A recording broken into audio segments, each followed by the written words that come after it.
Assalamualaikum. I hope you all are doing great. Most students don't struggle because critical thinking is impossible. They struggle because nobody teaches them how to think through a question. But that changes today. In this complete critical thinking series, we will learn how to weaken the argument, how to strengthen the argument, how to identify correct and logical assumptions from a statement, how to reach the correct conclusions from a statement, how to drive correct inferences from a passage. No unnecessary theory, no confusing explanations, only clear logic, smart methods, and practical solving. So don't worry, because after this series, critical thinking will no longer be your weakness, it will become your strength, inshallah. So subscribe to the channel and hit the bell icon and connect with me on Instagram and Facebook as well for more useful updates and content. So without any delay, let's start our lecture. Mera bacha, today we are going to deal our lecture number 5 related to statement and arguments इंशाल्लाह. और भाई 4 lectures बेहतरीन तरीके से भरपूर तरीके से cover कर चुके हैं, समझ चुके हैं, अंडरस्टैंड कर चुके हैं और आई होप सो कि आपको लेक्चर क्लियर भी हो रहे होंगे, ठीक है, और आपको मज़ा भी आ रहा होगा और आपसे इस टॉपिक से रिलेटेड क्वेश्चन सब सॉल्व भी हो रहे होंगे. मेरा बच्चा लेक्चर नंबर 5 है. इसके क्वेश्चंस को डील करने से पहले एज यू ऑल नो हम क्या करते हैं, पहले स्ट्रॉन्ग आर्गुमेंट्स आपके पास कौन से होते हैं, वीक आर्गुमेंट्स कौन से होते हैं, उन सबको पहले गो थ्रू कर लेते हैं, रिवाइज कर लेते हैं, उसके बाद फिर क्वेश्चंस को डील करते हैं, ठीक है. तो भाई आपके पास स्ट्रॉन्ग आर्गुमेंट्स होने के लिए सबसे पहले आपके पास क्या है, की पॉइंट. देखो भाई क्या कह रहा है रेलिवेंट टू द स्टेटमेंट. इसका मतलब सिंपल सा है कि the argument must directly relate to the issue mentioned in the statement. ठीक हो गया भाई. फैक्ट बेस्ड होना चाहिए, लॉजिकल होना चाहिए. अगर ये है तो फिर कंसिडर किया जाएगा कि ये स्ट्रॉन्ग आर्ग्यूमेंट है. ठीक हो गया. यानी the argument should rely on facts, evidence और logical reasoning rather than opinions और इमोशंस. ठीक हो गया भाई. प्रैक्टिकल होना चाहिए, फिजिबल होना चाहिए. बढ़िया बढ़िया बढ़िया. यानी सिंपल सा मतलब the suggestion should be realistic, possible and implementable. ठीक हो गया भाई. इम्प्लीमेंटेबल होना चाहिए, रियलिस्टिक होना चाहिए और आपके पास पॉसिबल भी होना चाहिए. ठीक है. Addresses the core issue. ठीक हो गया. यानी आपके पास सिंपल सा इसका मतलब क्या है भैया, एड्रेसेस द कोर इशू का. द आर्गुमेंट शुड सॉल्व और discuss the main issue, not a side issue. ठीक हो गया. और आगे पांचवा क्या है, सिक्योरिटी ऑफ नेशन की आपसे बात कर रहा होगा जिस आर्गुमेंट के अंदर, तो वो आर्गुमेंट कंसिडर किया जाएगा कि स्ट्रॉन्ग आर्गुमेंट है. ठीक है भाई. Anything that protects national security is generally considered a strong argument. ठीक हो गया भाई. लेक्चर 1 के अंदर मैंने बेहतरीन तरीके से, भरपूर तरीके से इनको समझाया भी है विद एग्जाम्पल्स. अगर आपने वो लेक्चर नहीं देखा, टाप के इस लेक्चर पर आ गए, तो भाई आपने वो लेक्चर सबसे पहले देख लेना है ताकि आपके लिए आसानी हो जाए. ठीक हो गया भाई. Anything that protects national security is generally considered a strong argument. ठीक हो गया भाई. और आपके पास छठा क्या है, इंपॉर्टेंट पॉइंट कह रहे डेवलपमेंट ऑफ द कंट्री की जिसमें बात कर रहा होगा तो वो कंसिडर किया जाएगा स्ट्रॉन्ग आर्ग्यूमेंट में. ठीक हो गया. यानी arguments promoting education, economy, health, infrastructure और नेशनल डेवलपमेंट आर स्ट्रॉन्ग. ठीक हो गया. सातवां क्या है, इंस्ट्रक्शन फ्रॉम सुप्रीम अथॉरिटी. ठीक हो गया भाई. यानी सिंपल सा मतलब if the argument follows a law, constitution, court order और competent authority, it is strong. और आठवां क्या है, बहुत ही अहम, यूनिवर्सल अगर ट्रुथ है तो इट मीन्स ये कंसिडर किया जाएगा, काउंट किया जाएगा स्ट्रॉन्ग आर्ग्यूमेंट्स के अंदर. सिंपल सा मतलब है the argument is based on an accepted scientific fact और यूनिवर्सली ट्रू प्रिंसिपल. ठीक हो गया भाई. अब देख लेते हैं कि भाई वीक आर्ग्यूमेंट्स आपके पास कौन कौन से होते हैं. यानी आर्ग्यूमेंट अगर वीक है तो कैसे उसकी निशानदेही हो कि वो वीक है, कैसे पता चले, कैसे जस्टिफाई हो कि भाई आपके पास वो वीक आर्ग्यूमेंट है या नहीं. मेरा बच्चा टेंशन किस बात की है, टेंशन ना लेने का ना देने का. देखो इरेलीवेंट होगा तो वीक आर्ग्यूमेंट होगा. यानी सर जी इरेलीवेंट का मतलब क्या है सर, समझा दे, बहुत मुश्किल लग रहा है. अरे भैया देखो, the argument has no relation with the statement या फिर the argument has no direct connection with the statement. ठीक हो गया. और दूसरा क्या, एक्सट्रीम होगा और ओवर एग्जेजरेशन होगा. ठीक है. तो वो वीक आर्ग्यूमेंट कंसिडर किया जाएगा. यानी वो क्या कर रहा होगा, use words like always, never, all, only, completely, impossible, everyone, without any proof. बात क्लियर हो गई. तीसरा क्या होगा आपके पास अगर इमोशनल आर्ग्यूमेंट है तो वो कंसिडर किया जाएगा वीक आर्ग्यूमेंट. देखो इमोशनल के अंदर भी ना मैं समझाऊंगा, मैंने क्वेश्चंस ऐसे लिए हैं, आपको पता चल रहा होगा कि वाकई ये इमोशनल है. ठीक है. और इससे कोई यानी फैक्ट बेस नहीं है, लॉजिकल नहीं है, सिर्फ इमोशनैलिटी के ऊपर बेस करता है ये आर्ग्यूमेंट, तो वो वीक आर्ग्यूमेंट होगा. ठीक हो गया भाई. तो इमोशनल आपके पास सिंपल सा मतलब ये हो जाएगा, depends on feelings instead of logic और एविडेंस. ठीक हो गया भाई. अच्छा, वाग और एम्बिग्यूस. ठीक हो गया भाई। इसका मतलब सिंपल है, the argument is unclear, incomplete और लैक्स स्पेसिफिक रीजनिंग। और पांचवा क्या है, बेस्ड ऑन फॉल्स एजम्पशन, तो वो आर्ग्यूमेंट आपके वीक आर्ग्यूमेंट कंसिडर किया जाएगा बेस्ड ऑन फॉल्स एजम्पशन। यानी सिंपल सा मतलब है, argument starts with something that is not given और not proven in the statement. छठा क्या होगा, हाफ एक्सप्लेन्ड आर्ग्यूमेंट आपके पास कंसिडर किया जाता है, काउंट किया जाता है वीक आर्ग्यूमेंट के अंदर। ठीक हो गया भाई। यानी सर जी इसका मतलब the argument gives a conclusion but doesn't explain why. ठीक हो गया भाई। अच्छा, कंपैरिजन बेस्ड होगा, अगर कंपैरिजन बेस्ड है वो आर्ग्यूमेंट कंसिडर किया जाएगा वीक आर्ग्यूमेंट्स के अंदर। यानी uses comparison with another person, place और system instead of giving a direct logical reason. ठीक हो गया मेरा बच्चा। आई होप सो कि आपको ये आपके पास जो मैंने समझाया है ये कंप्लीटली आपको समझ में आ गए होंगे। Now moving on to our questions. Yes मेरा बेटा, should plastic bags be completely banned और नॉट? बोलो भाई, यानी क्या कह रहे हैं, बैन करना चाहिए या नहीं? ठीक है, should plastic bags be completely band, बोलो हाँ या ना। अब मुझे बताओ कि भाई आपके पास बैन करना चाहिए या नहीं। ठीक है, क्या प्लास्टिक बैग्स पर कंप्लीट बैन लगाना चाहिए या नहीं लगाना चाहिए? ठीक हो गया। अब ये क्या कह रहे हैं, अब आपसे क्या कह रहे हैं, देखो आपके सामने वो जो इंपॉर्टेंट की टेक अवे मैंने बताए हैं ना, समझाए हैं, वो सामने होंगे ना, तो आप खुद ही फैसला कर लोगे कि ये वीक है या फिर ये स्ट्रॉन्ग है। देखें भाई, yes they cause environmental pollution and harm marine life. ठीक है, yes they cause environmental pollution and harm marine life. तो भाई सिंपल सा इसका आपके पास जो है ना, ये क्या है, स्ट्रॉन्ग है या फिर वीक है? खुद बताओ मुझे, ये स्ट्रॉन्ग है या फिर वीक है? मैं समझा देता हूँ, टेंशन लेने वाली बात ही नहीं है। मेरा बच्चा मुझसे पढ़ रहे हो, मैं एक एक पॉइंट कोशिश करता हूँ कि मैं सब समझाऊँ। यानी बच्चे बाज़-औक़ात ये भी कह रहे होते हैं कि सर ये तो बहुत बेसिक सी बात है। मेरा बच्चा आपके लिए बेसिक होगी, हो सकता है ये दूसरों के लिए टफ हो। ठीक है, इसलिए मैं ईच एंड एवरी पॉइंट कोशिश करता हूँ कि मैं समझाऊँ फ्रॉम द वेरी बेसिक, ताकि हर बच्चा वो समझ सके। Yes they cause environmental pollution and harm marine life. क्या ये स्ट्रॉन्ग आर्ग्यूमेंट है या नहीं? बिल्कुल है। देखिए मैं समझा देता हूँ। देखें, प्लास्टिक बैग्स जो है ना, उसने क्या बोला है, उसने क्या बोला, should plastic bags be completely band. अब कह रहे हैं yes they cause environmental pollution and harm marine life. बिल्कुल सही कह रहा है। देखिए प्लास्टिक बैग्स जो है ना मेरा बच्चा, लैंड और वाटर पॉल्यूशन इंक्रीज करते हैं, ऐसा ही है। ये आसानी से डिकम्पोज नहीं होते, एक मसला ये है, और एनवायरमेंट में सालों तक रहते हैं, ऐसा ही है ना, डिकम्पोज नहीं होता, ये सिंपल सी बात है। और मेरीन एनिमल्स मेरा बच्चा प्लास्टिक को क्या करते हैं, वो खाना समझ के, फूड समझ के खा लेते हैं, है ना। और प्लास्टिक वेस्ट ओशंस और रिवर्स को पोल्यूट करते हैं, ऐसे ही वाइल्ड लाइफ और इकोसिस्टम को नुकसान होता है।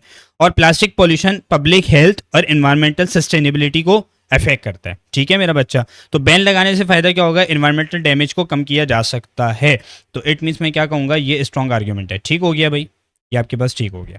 अच्छा, क्या कह रहे हैं, no plastic bags are convenient and alternatives are often costly.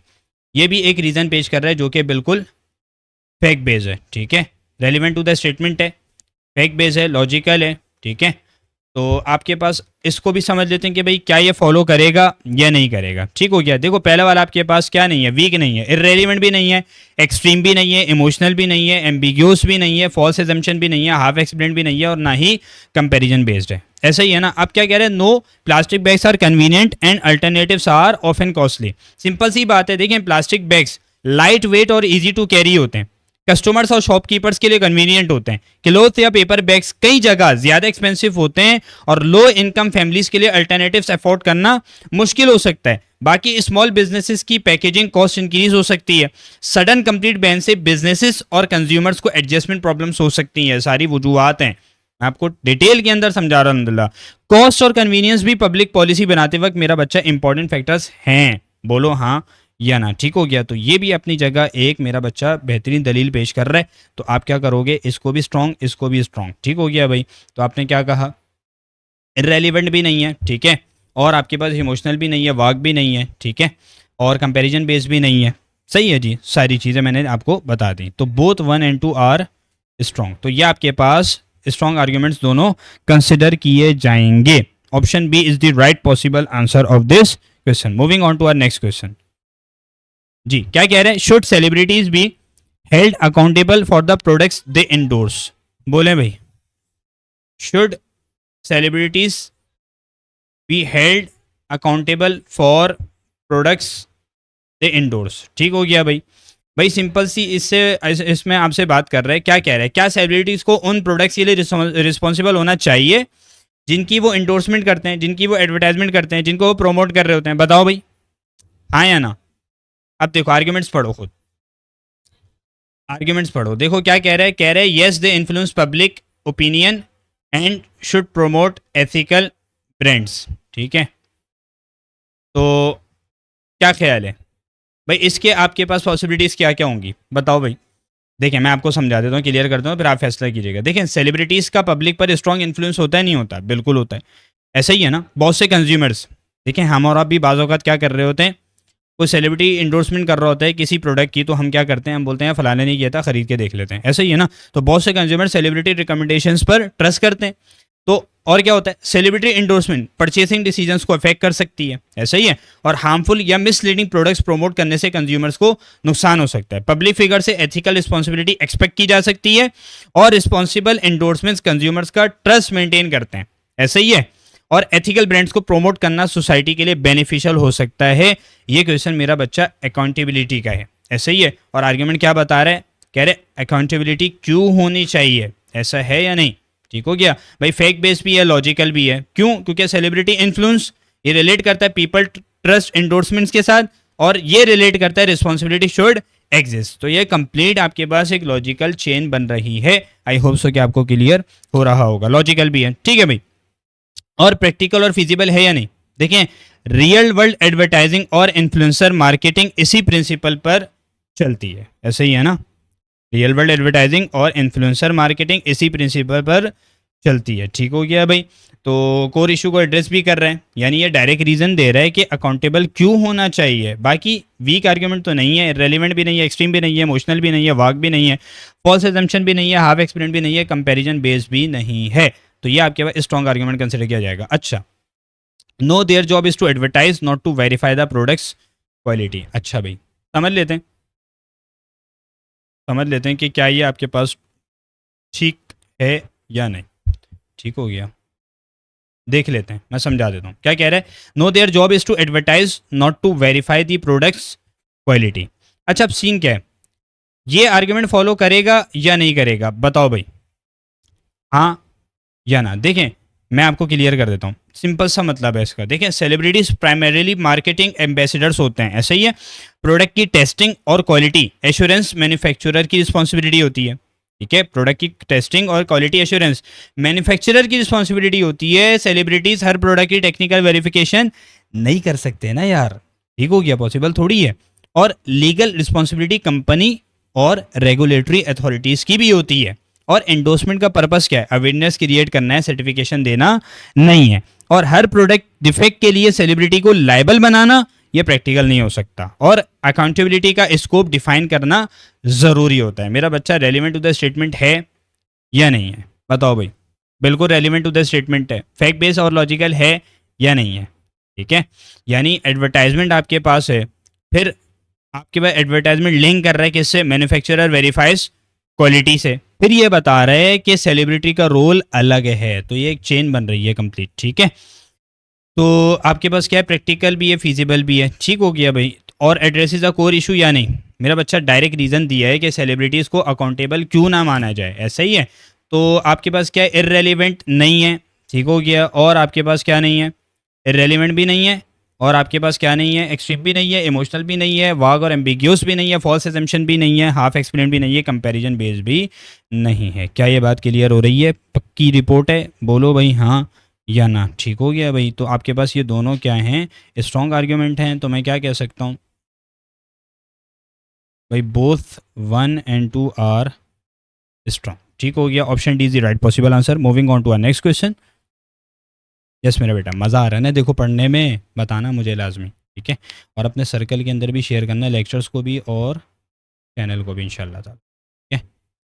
अच्छा भाई, अब क्या करना है, should animal testing for cosmetics be banned, हाँ या ना बताओ भाई, क्या ख्याल है भाई? क्या आपके पास ये इसके आर्ग्यूमेंट को समझ लेते हैं कि भाई कौन सा फॉलो कर रहा होगा। ठीक हो गया भाई, सवाल आपको समझ में आ गया। Should animal testing for cosmetics be banned? मैं बता देता हूँ, मैं बता देता हूँ भाई, इसका सिंपल सा मतलब क्या है। कह रहे क्या कॉस्मेटिक्स बनाने के लिए एनिमल्स पर टेस्टिंग को बैन कर देना चाहिए या नहीं। ठीक है भाई, पॉलिसी इशू है, ठीक है, उसकी बात कर रहा है। तो हमने देखना है कि भाई आपके पास कौन सा स्ट्रॉन्ग है कौन सा वीक है, ठीक है, या दोनों स्ट्रॉन्ग है। कह रहे yes it is cruel and unethical to harm animals for beauty products.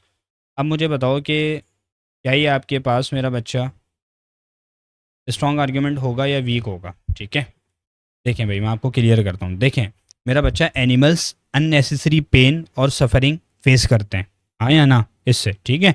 और कॉस्मेटिक्स लाइफ सेविंग प्रोडक्ट्स नहीं होते हैं, ब्यूटी प्रोडक्ट्स के लिए हार्म अवॉइड किया जा सकता है, सही है भाई। और एनिमल वेलफेयर और एथिकल ट्रीटमेंट सोसाइटी के इंपॉर्टेंट वैल्यूज़ हैं भाई। और कई कंट्रीज क्रूल्टी फ्री टेस्टिंग को इनकरेज करती हैं।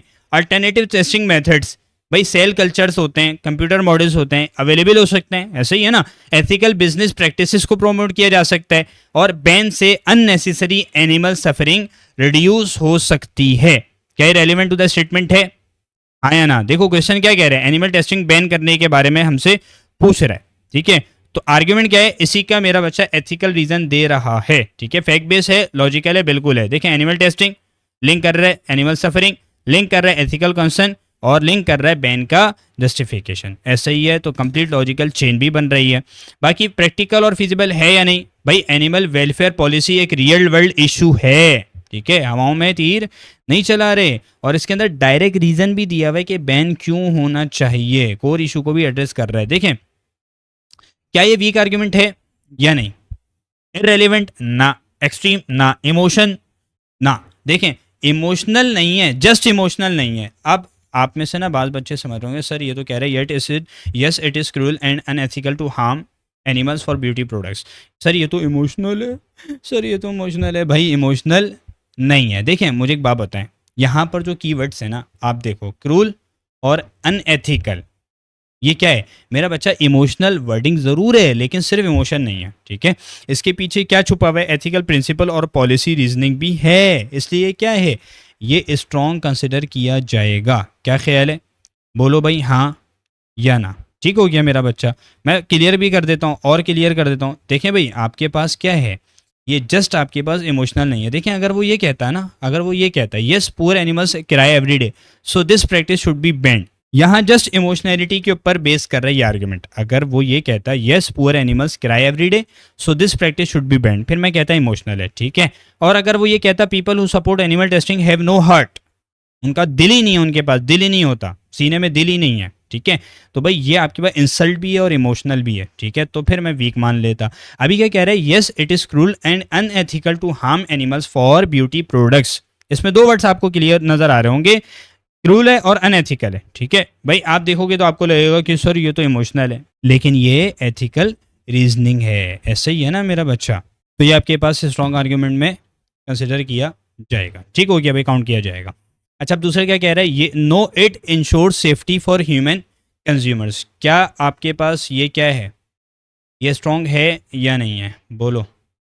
Yes no and it ensure safety for human consumers. मुझे बताना भाई समझ में आ रहा है या नहीं, पिक कर रहे हो या नहीं कर रहे। भाई मैंने सोशल मीडिया प्लेटफॉर्म भी शेयर अप कर दिए, उस पर भी मेरे साथ कनेक्ट हो जाओ, ठीक है मेरा बच्चा। अब आपसे क्या कह रहे हैं, आपसे कह रहे हैं no it ensure safety for human consumers ना। अब मैं देख लेता हूँ कि भाई क्या ये आपके पास स्ट्रॉन्ग है या वीक है, आप बताओ मुझे। देखें ये आपसे ना क्या कह रहा है, ठीक है, no it ensure safety for human consumers, बिल्कुल ठीक कह रहा है। देखें टेस्टिंग से क्या फ़ायदा होता है, हार्मफुल इंग्रेडिएंट्स आइडेंटिफाई किए जा सकते हैं या नहीं, बिल्कुल सर जी।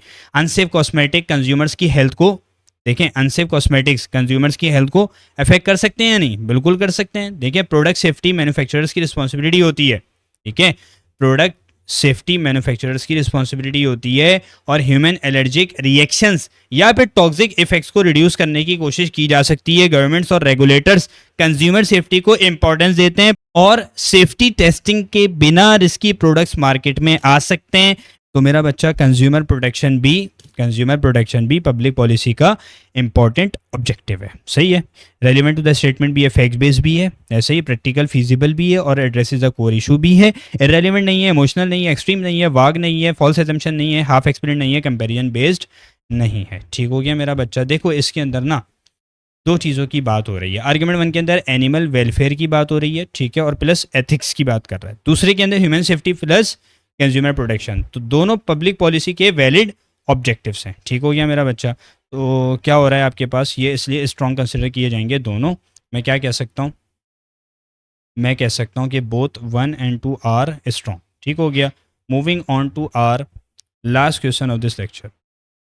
देखें भाई क्या कह रहे हैं, कह रहे हैं should social media platform be held responsible for the spread of misinformation. क्या बेहतरीन इसने स्टेटमेंट के अंदर हमसे सवाल पूछा है भैया। कह रहे हैं should social media platform be held responsible for the spread of misinformation. क्या ख्याल है भाई, ये एक बहुत बड़ा मेरा बच्चा सवाल है।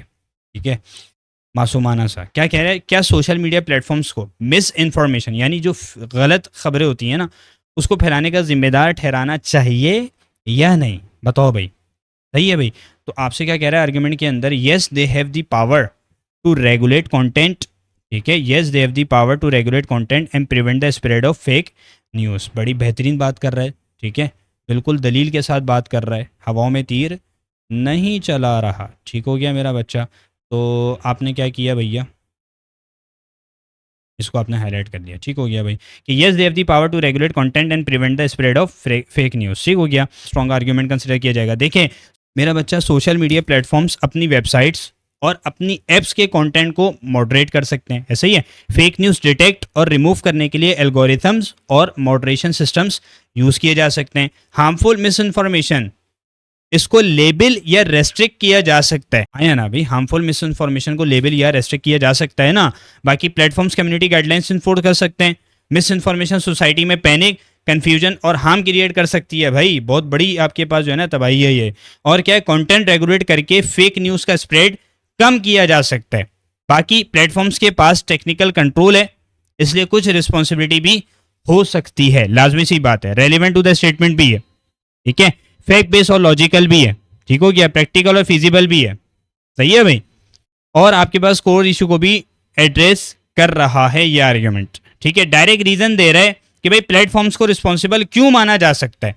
वीक आर्ग्यूमेंट है ना, इरेलीवेंट नहीं है, एक्सट्रीम नहीं है, इमोशनल नहीं है, वाग एम्बिग्यूस नहीं है, फॉल्स एजम्पशन नहीं है, हाफ एक्सपीरियंट नहीं है, कंपैरिजन बेस्ड नहीं है। तो इट मींस ये आपके पास स्ट्रॉन्ग आर्ग्यूमेंट के अंदर काउंट किया जाएगा। ठीक हो गया। आप क्या कह रहे हैं, no user should be responsible for verifying information before believing और शेयरिंग इट। ये भी अपनी जगह एक बहुत अहम बात को हाईलाइट कर रहा है, बहुत बेहतरीन आर्ग्यूमेंट पेश कर रहा है। कह रहे हैं no users should be responsible for verifying information before believing और शेयरिंग इट। क्या ख्याल है, बिल्कुल स्ट्रॉन्ग है ये। क्यों भाई, क्यों स्ट्रॉन्ग है सर जी, क्यों स्ट्रॉन्ग है मेरे बच्चा, ये आपके पास स्ट्रॉन्ग क्यों कंसिडर किया जाएगा। देखें हर यूज़र को इन्फॉर्मेशन वेरीफाई करनी चाहिए या नहीं, आप खुद बताओ मुझे। बिल्कुल करनी चाहिए। ठीक है, बगैर तस्दीक के शेयर कर देना, सर्किल में फॉरवर्ड कर देना, इससे क्या होता है मेरा बच्चा, कन्फ्यूजन्स क्रिएट होना शुरू हो जाती हैं। ठीक है, कोई बात एग्जिस्ट करती भी नहीं है तब भी आप उसको सच मान लेते हैं, जिससे बहुत सारी आपके पास जो है ना वो डिफ़िकल्टीज़ का आपको सामना करना होता है। ठीक हो गया भाई। और देखें क्रिटिकल थिंकिंग और फैक्ट चेकिंग इंडिविजुअल रिस्पॉन्सिबिलिटी है या नहीं है, बिल्कुल है। देखें सिर्फ प्लेटफॉर्म्स पर डिपेंड करना मेरा बच्चा प्रैक्टिकल नहीं होता। यानी यूजर्स क्या करते हैं, यूजर्स क्या करते हैं, बिना वेरीफाई किए मिस इन्फॉर्मेशन शेयर कर देते हैं। भाई responsible online behaviour fake news को क्या कर सकता है, रिड्यूस कर सकता है, कम कर सकता है। ठीक है, और फ्रीडम ऑफ एक्सप्रेशन और पर्सनल रिस्पॉन्सिबिलिटी दोनों क्या हैं, दोनों इंपॉर्टेंट हैं या नहीं, बिल्कुल है।